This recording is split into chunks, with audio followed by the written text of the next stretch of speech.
1900లో Scotland తీరంలో ఉన్న ఫ్లానన్ ఐల్స్ light house నుంచి ముగ్గురు కీపర్లు ఒక్కసారిగా అదృశ్యమయ్యారు. అట్లాంటిక్ సముద్రం మధ్యలో ఒంటరిగా నిలిచిన ఈ లైట్ హౌస్ కి 3 మంది కీపర్లు కాపలా ఉండేవారు.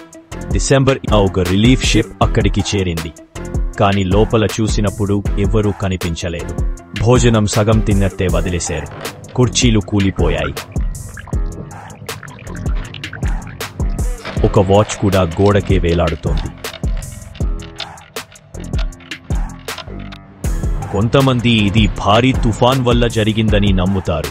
ఒక వేవ్ వారిని లైట్ హౌస్ నుంచి బయటకు తోసేసిందని అంటారు.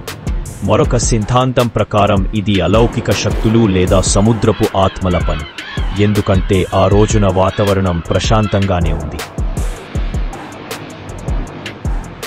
కొంతమంది చెబుతున్నది ముగ్గురులో గొడవ జరిగి ఉంటుందని. ఒకరు కోపంతో మిగిలిన వారిని సముద్రంలోకి నెట్టేశాడేమో. 22 ఏళ్లు తరువాత కూడా ఫ్లానన్ ఐల్స్ లైట్ హౌస్ మిస్టరీ ఇప్పటికీ ఎవరికీ అర్థం కాలేదు. వారు ఎక్కడికి పోయారు? ఇంకా రహస్యమైన నిజ సంఘటనలు తెలుసుకోవాలంటే సబ్స్క్రైబ్ చేయండి. రహస్యమైన ద్వారం, డోర్ ఆఫ్ మిస్టరీ.